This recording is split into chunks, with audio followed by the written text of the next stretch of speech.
그럼 제가 여기 좀 말씀을 좀 드릴게요. 과연 여기에 나오는 얘기들이 전부 100% 실화냐? 그건 또 아니에요. 안녕하세요. 러퍼머스노의 조우성 변호사입니다. 제가 이번에 에세이집 2권을 출간했었습니다. 제목은 한 개의 기쁨이 1000개의 슬픔을 이긴다. 많은 분들이 좋게 봐주셔서 그런지 책이 서점에 입고된 지 얼마 안 돼서 지금 베스트셀러 목록에 올랐고, 특히 최근 각광을 받고 있는 드라마 이상한 변호사 우영우의 제 에세이에 있는 몇 개의 에피소드가 쓰였다는 것이 알려지면서 더 관심을 받고 있는 것 같습니다. 서점 사이트에 보니까 이제 그런 열혈 독자분들께서 제 책을 읽으시고 리뷰를 계속 올려주고 계신데, 또 이 작가가 책을 출간한 다음에 느끼는 재미 중에 하나가 과연 내 책을 어떻게 읽으셨을까? 그리고 제가 중요하게 생각했던 부분이 제대로 전달되었는가? 또는 제가 미처 생각하지도 못했던 부분들을 또 착안해서 말씀 주시는 그런 분들도 계시더라고요. 그래서 오늘은 각 서점 사이트에 올라와 있는, 또 다른 SNS에 올라와 있는 이 책에 대한 리뷰를 같이 한번 나눠보는 시간을 갖도록 하겠습니다. 세상을 바라보는 시선과 방향성을 변호사님에게서 많이 배웠습니다. 또한 너무 어렵고 만나지 말아야 할 대상으로 생각했던 변호사에 대한 편견을 많이 없애주셨네요. 우리가 보통 변호사라고 하면 몇 가지 편견이 있죠. 근데 그 중에 하나가 돈만 밝히는 사람들. 과연 변호사는 직업이 돈을 많이 버는 직업이라서 좋은 직업이긴 한데, 과연 그것이 존경받을 만한 직업이냐? 또 한편으로는 변호사가 뭐 존경까지 받을 필요 있어? 이기게 해주면 되지. 이런 여러 가지 시선들이 있고, 긍정적인 시선보다는 부정적인 시선이 많다는 것도 사실입니다. 그래서 제가 이 책을 쓰면서 변호사의 기본적인 어떤 미션, 사명은 돈을 버는 게 당연히 아니죠. 법을 몰라서 고통받는 사람들에게 도움을 주고자 하는 그런 것이 기본적으로 깔려 있는 거거든요. 제 딸이 둘이 있는데 제 두 딸이 그러는 거예요.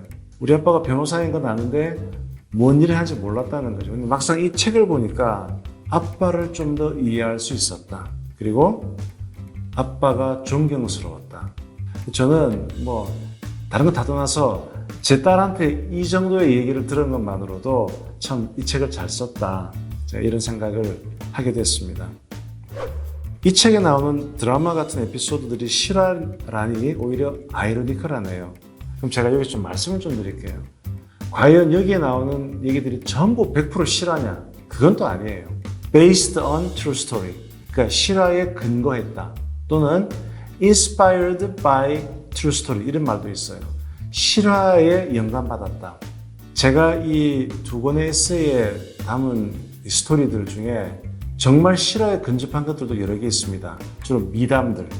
그 다음에 공개되어도 관련된 모든 사람들에게 오히려 좋은 그런 미담들은 제가 거의 실화 베이스로 가져왔지만, 사실 사건 사고라고 하는 것은 그게 알려지면은 본인들 프라이버시에 문제가 있잖아요. 그래서 여러 가지 변형을 했는데요. 그 변형의 방법은 이런 겁니다. 예를 한번 들어볼게요. 만약에 제가 서울에서 대전까지 KTX를 타고 갔다, 이런 스토리가 있다고 하면, 어떤 스토리는 내가 대전까지 안 가고 한 천안에서 내렸다면 그 사건이 어떻게 되었을까? 가정이죠. 또 어떤 거는 대전서 끝난 것이 아니고 이게 대구, 부산까지 갔으면 이 이야기가 어떻게 되었을까? 뒷얘기를 갖다 붙이는 거죠. 그러니까 기본적인 얼개는 살려두지만은 여러 가지 변수들을 집어넣는 겁니다. 그리고 2개의 사건을 결합을 한다든가. 그래서 제가 참 재미있는 에피소드가, 어떤 에피소드는 제 친구인 A라는 그 친구의 일을 사실은 가지고 온 거예요. 그리고 혹시나 이 친구가 이 사건을 보고 자기 것인지 알까 싶었는데 막상 읽어보더니, 야, 별일이 다 있다, 야, 세상에. 자기인지 모르는 거예요.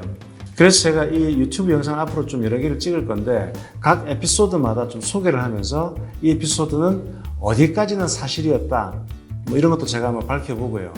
이 일 뒤에 후일담, 이게 어떻게 되었는가, 뭐 이런 것들도 한번 제가 이야기를 풀어내 볼까 생각 중입니다. 한 개의 기쁨이 1000개의 슬픔을 이긴다. 육아할 때, 애를 키울 때 비슷한 감정을 느꼈던 기억이 사는 게 그렇지 싶네 이랬는데요. 참 마음에 남을 말이다 그랬는데 이 책이 나오면서 참 제목 잘 지었다 이런 말씀을 많이 하세요. 그런데 아마 책을 써보신 분들은 아시겠지만은 제목을 만드는 작업은 출판사가 많이 관여를 해요. 저도 이 제목은 출판사가 저한테 제시했던 제목이에요. 처음에 제목이 왜 이렇게 길어? 한 개의 기쁨이 천 개의 슬픔을 이긴다? 뭐지? 그랬는데 이제 이 제목을 곱씹을수록 이게 뭔가 저한테 느낌이 오는 게 있는 거예요.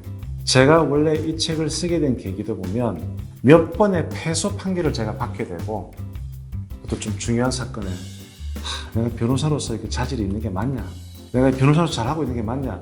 제 직업적인 회의가 많이 들었던 거죠. 그때 제가 들고 있던 사건이 거의 5, 60건이었는데 다른 사건들의 힘을 제가 못 쓰는 거예요. 힘이 빠지고. 그러면서 그래도 내가 과거에 그래도 열심히 해서 누군가에게 웃음을 주었던, 누군가에게 희망을 주었던 그런 사건이 있지 않았을까라고 기억을 더듬으면서 한 건 한 건을 제가 블로그에 올리기 시작했거든요. 그러면서 그래 맞아. 최근에 패소를 많이 했지만 그래도 이런 한 건 한 건들을 내가 힘겹게 이뤄내고 이겨냈던 그게 있었지. 그래, 조우성이 잘하고 있어. 그런 어떤 하나의 기쁨이 여러 개 저를 덮치는 그런 슬픔을 이겨내게 할 수 있었다라는 그런 느낌을 제가 가졌었는데 그걸 아예 문장화로 한 개의 기쁨이 천 개의 슬픔을 이긴다. 우리가 살면서 맞닥뜨리는 아픔과 고통과 슬픔이 얼마나 많습니까? 하지만 각자 내 가족, 내 자식, 어떤 내 미션, 내 희망, 뭔가 나를 지탱해주는 그 하나가 결국은 그 많은 고통을 이겨내 준다라는 메시지가 제 책 곳곳에 있거든요. 그래서 이 제목이 정말 나의 에세이를 관통하는 키 메시지가 될 수 있을 좋은 제목이구나. 그렇게 느끼고 있습니다. 사실 드라마 때문에 제 책을 초이스했던 그런 분들도 많이 계세요. 먼저 드라마 제작사에서 연락이 왔죠. 연락이 와서 제가 쓴 글들 중에서 몇 개를 좀 드라마의 에피소드로 쓰고 싶다라고 했고 저로서도 어차피 제가 책을 쓴 이유가 보다 많은 사람들에게 법률적인 얘기들이 좀 이렇게 전파되는 것이 목적이었는데 아무래도 영상화가 되면 더 좋지 않겠나 싶은 생각이 들더라고요. 그래서 제가 쓴 이 내용의 스토리를 드라마화 하는데 쓰셔도 좋겠다라고 하는 그런 계약을 체결했고 그렇게 해서 드라마가 되었는데 그러다 보니 저도 보면 드라마를 그렇게 잘 보진 않는데 요즘 이상한 변호사 우영우는 본방사수를 합니다. 과연 나의 어떤 그 원래 이야기가 어떻게 드라마에 녹여내어지고 있는가. 그러니까 제 글이 1차적 저작물이라면 드라마는 2차적 저작물이거든요. 그래서 어떤 부분은 조금 모디파이가 되고 각색이 되는데 그 차이를 또 살펴보는 것도 재미가 있더라고요. 사실 그게 이런 거예요. 제 저작물이 있을 때 이 저작물을 가지고 갈 때 각색을 많이는 못해요. 왜냐하면 각색을 함부로 하게 되면 그것은 동일성 유지권 침해라고 해서 제 저작권을 침해하는 거거든요. 그러니까 사실은 거의 그대로 쓸 수밖에 없어요. 다만 극적인 재미를 위해서 조금 어떤 MSG 같은 걸 집어넣는다 뭐 이런 것들은 가능한데 원래 드라마를 구성하는 게 어떤 여러 가지 요소들이 결합이 되어서 하나의 드라마가 완성이 되는데 근데 그 부분은 그 작가님 드라마 대본 쓴 작가님의 고유한 영역인 것이니까 그 부분은 오해 없으시기 바라고요. 그리고 전체 16부작 중에서 몇 개의 회차에 제 에피소드가 쓰인 것인데 지금까지 제가 제공한 이야기를 드라마한 걸 보면은 뭐 거의 95% 정도는 그대로 살린 것 같고 한 5% 정도의 약간의 변형이 있는 것 같아서 그런 점에서 전 오히려 더 만족스럽습니다. 작가님인데 트위터에서 봤는데 그분도 여자 원탑 변호사 이야기를 준비하셨다가 그냥 엎어졌다는 거죠. 그러다가 이번에 이 드라마를 보고 아니 어떻게 저렇게 에피소드를 잘 잡았냐 미치겠다 이렇게 하시다가 이게 변호사들의 에세이 원작을 좀 가지고 왔구나 그래서 마음이 풀어졌다는 거죠. 이게 사실 쉽지가 않아요. 저도 이런 이제 변호사 생활 한 25년 하다 보니까 정말 많은 스토리들이 있는데 그 스토리들을 그대로 이렇게 뭔가 극화하기에는 어려운 스토리들이 많아요. 그만큼 드라마틱하지가 않거든요. 그래서 그 원본을 가지고 와서 스토리를 약간의 모디파이를 해야만 이게 사실은 사람들이 봤을 때 몰입할 수 있는. 왜냐하면 사람들은 감동도 반전도 다 원한단 말이죠. 사실 제 고문 기업들 중에는 드라마 제작사들이 좀 있어요. 그래서 그 드라마 제작사들이 저한테 요청을 해요. 저희 시나리오 작가가 법정 관련 얘기를 지금 쓰고 있는데 이분이 쓴 얘기가 말이 되는지를 좀 봐달라. 그러면 보통 그런 자문을 하거든요. 이런 부분은 이렇게 하세요. 이렇게 하세요. 조금만 이렇게 뭐랄까 고쳐드리긴 하는데 이번에는 제가 짰던 드라마형 에세이 자체를 극본화했기 때문에 훨씬 제 색깔이 많이 들어가서 되게 좋더라고요.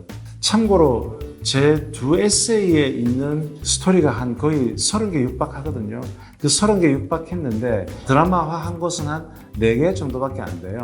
근데 사실은 이번에 드라마화 안 된 다른 에세이 중에 정말 좋은 것들이 많거든요. 그래서 저는 그런 부분들도 언젠가 또 다른 방식으로 영상화가 되었던, 안 그러면 웹툰이 되었던 노출되면 참 좋겠다 이런 생각을 개인적으로는 하고 있습니다.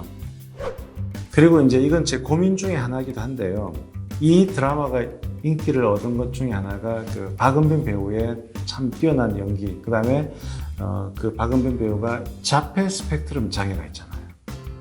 저는 이제 이 드라마를 전체 아직 16부까지 잘 모르는 상태에서 과연 이 드라마 작가분이 자폐 스펙트럼 장애를 어떻게 풀 건가에 대해서 저도 관전 포인트예요. 왜냐하면 제 책을 읽어보신 분들은 아시겠지만은 변호사가 갖춰야 될 중요한 능력이 공감 능력이거든요. 공감 능력. 그런데 자폐 스펙트럼 장애를 가진 분들은 공감하기가 좀 힘들다라는 걸 저도 배웠거든요.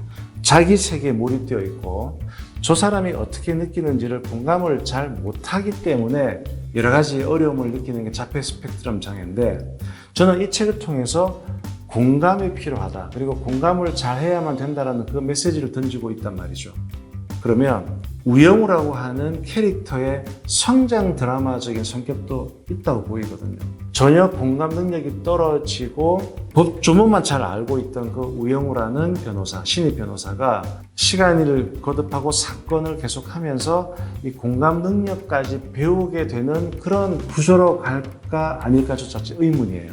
그래서 과연 이 드라마에서는 자폐 스펙트럼이라고 하는 이것을 어떻게 법과 잘 녹여내고 어떻게 성장 드라마화로 만들어낼 것인가, 그리고 그것이 실제 자폐 스펙트럼을 가진 분들과 어떤 교감을 가지면서 드라마가 잘 안착할 수 있을 것인가, 그것이 저는 중요한 관전 포인트라고 생각합니다. 저는 이 리뷰들 중에 제일 좋았던 것은 이런 겁니다. 드라마 때문에 한번 봤는데 막상 이 책을 보니 정말 다양한 얘기들이 있고 정말 이 드라마보다 더 드라마 같은 얘기들이 현실에도 존재하는구나라는 것을 느낄 수 있었다. 그리고 법도 중요하지만은 사람이 더 중요하구나. 그리고 따뜻한 마음을 가져야 되는 것을 배웠다라는 그런 메시지를 접할 때 정말 내가 책을 쓴 보람이 있구나라는 것을 느끼고 있습니다. 그래서 앞으로 제 책 속에 있는 다양한 에피소드의 뒷얘기를 풀어내고 책에서 못다한 얘기들을 앞으로 영상을 통해서 여러분들을 만나 뵙게 될 것을 약속드립니다. 오늘 첫 시간은 이 정도로 마치겠습니다. 감사합니다.